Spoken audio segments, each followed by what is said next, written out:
Isso aí, avesso na Unimed, um pouquinho diferente. Eu deixei de ser repórter para voltar a ser aluna.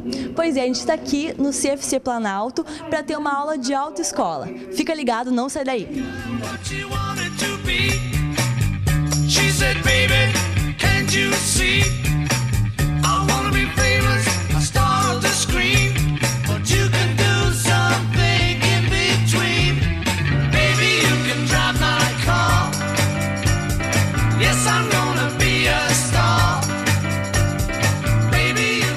O que fez a senhora resolver tirar sua primeira habilitação?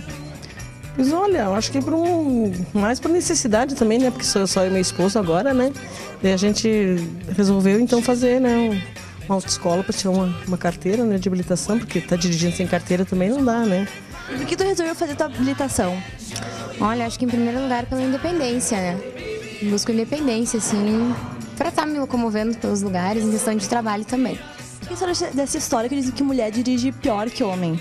Ah, eu acho que não, a mulher é mais cuidadosa que o homem. Tu trabalha no que tu usaria o carro, né, para se conduzir? Eu trabalho com recrutamento de seleção de pessoal, né? Então, assim, seria importante fazer viagens para as outras cidades, buscar profissionais no mercado de trabalho. O que o Detran exige para se fazer a primeira habilitação? Sempre se começa ou pela categoria A ou B ou categoria AB. O que quer dizer? 2 rodas, né? A, motocicletas, motonetas, ciclomotores. E a B, 4 rodas ou mais, até 3.500 kg. Não tem como tirar a primeira habilitação categoria C, D e E, que são as categorias profissionais. A C é uma categoria de carga acima de 3.500 kg, ou se for um articulado, tem que ser até 6.000 kg de PBT, peso bruto total. Categoria D, mais de 8 passageiros, ou seja, o transporte de passageiros, o que a gente vê os ônibus, né? E a categoria E é de carreta, né? Que todo mundo fala de carreta. Tudo aquilo que for um articulado acima de 6.000 kg de PBT é a categoria E. São categorias profissionais, quem trabalha com esse tipo de veículo. Quais são as exigências do Detran? Fazer exame médico, que é aptidão física e mental, exame psicológico, né? Após isso, ele vai ter que fazer 45 horas de aulas teóricas, que faz parte da legislação. Terminando o curso teórico, ele vai ter a possibilidade de fazer a prova teórica. Quem que aplica a prova teórica? Detran. Aqui em Passo Fundo, nós temos uma sala do Detran, que é ali na Procergues, na Independência, que é onde as pessoas fazem as suas provas teóricas. São 30 questões, para passar tem que acertar 21, ou seja, 70%. Bom, pegou o resultado da sua prova, foi aprovado, ele já pode passar para a próxima etapa, que é as aulas práticas. Hoje o exigido mínimo é de 20 horas. Mínimo, que isso fique bem claro. Porque a maioria das pessoas que não dirigem fazem as 20 horas, muitas vezes não estão preparados e eles têm o direito de fazer a prova. Eles vão lá e reprovam. Fechou as 20 horas, está apto a fazer a prova prática, faz a prova prática. Examinadores do Detran que aplicam prova prática. Certo? O que vai ser exigido dentro dessa prova? Tudo que está dentro do código, tudo aquilo que ele aprendeu na aula teórica. Depois de conversar com a Daniela, que é diretora-geral do CFC Planalto, eu vou dar uma volta com o instrutor Danilo. Tudo bom com o senhor? Tudo bom. Vou batendo um papo sobre autoescola, né, senhor Danilo? Okay. Quais são as principais dificuldades, senhor Danilo, de um aluno de primeira viagem que está dirigindo pela primeira vez?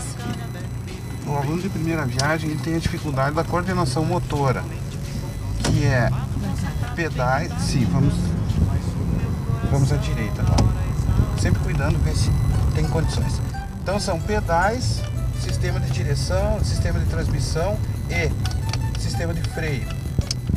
Todo aluno calouro tem esse tipo de dificuldade, tá? Uma das dificuldades que ele tem é exatamente o que está ocorrendo agora, o uso demasiado da embreagem. O que eu estou fazendo errado?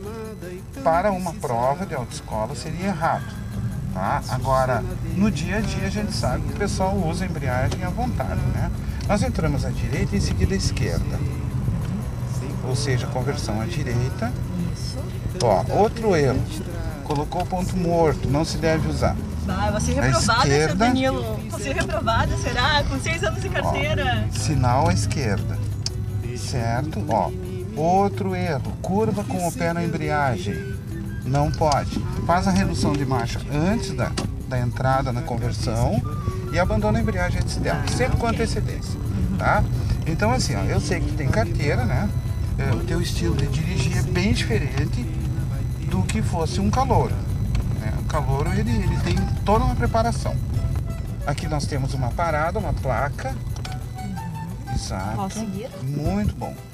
Pode seguir. Nós fizemos de conta que paramos, mas não paramos. Então, numa prova, isso seria uma falta eliminatória. Um exemplo aqui, ó. Falando no celular e manobrando o veículo. Entra ali. Aqui? Olha lá. Subiu na calçada. Subimos aqui. Paramos. Clarissa, nós vamos começar a parte de baliza, tá? Quesito número 1 para uma prova de direção veicular. Ó, sinal à direita. Certo. Coloca próximo dela sem que bata.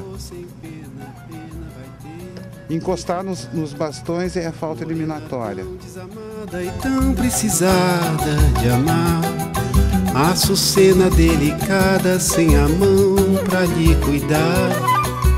Curva de rio serena, sem proa pra navegar, e tanta beira de estrada, sem um moço pra pousar.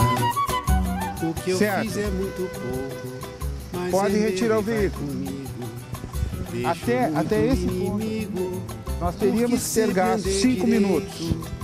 Não é 5 e 1. 5 e 1 acaba a prova. É eliminatório isso. Tá? Tempo eliminatório. É eliminatório. Retira o veículo, assim que retirar, faz a parada. Até aí, o aluno tá ótimo. Ok, parou. Pronto. Aí, nesse caso, fica nessa posição, o examinador entra no veículo e vai fazer o trajeto. Tá? Se houve alguma falta aqui, ele não vai comentar. Ele comenta com o instrutor. Tá? Ele só vai dar o resultado no final da prova. Como é que o senhor vê hoje a juventude, assim, tipo, os alunos que o senhor pega para fazer a instrução?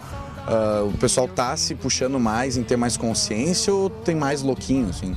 99% tem consciência.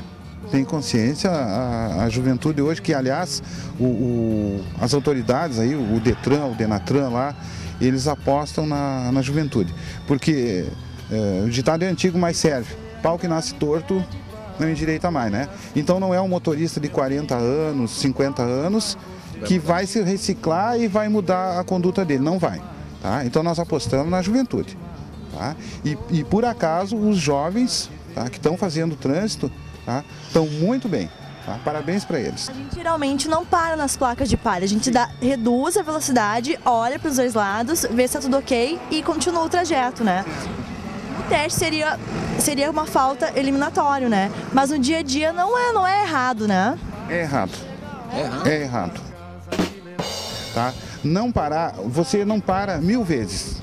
Na 1001, você pode pegar uma bicicleta, você pode atropelar uma criança que saiu do colégio, tá? Ou um carrinho de papeleiro, uma carrocinha. Um outro carro. Tá? Então tem o elemento surpresa. O que eu devo ter? Uma coisa que se fala muito na parte teórica, tá? Que é previsão. Eu tenho que ter previsão e habilidade. E muitas vezes a pessoa não tem previsão e não tem habilidade. Ele chega no pare, viu o outro e ele vai também. Tá? E eu dou um exemplo para vocês. Tá? Eu ando o dia inteiro nessa cidade. Se chegar um na placa do pare e não parar, a fila toda vai. E o outro que teria preferência fica parado olhando. Isso acontece várias vezes. Farol, conversão à direita. Farol está vermelho, conversão à direita, eles entram. Tem alguma placa lá dizendo que dá para entrar? Não, não tem. E se o que está na frente para, o de trás buzina. Tá? Então acho que é uma questão cultural.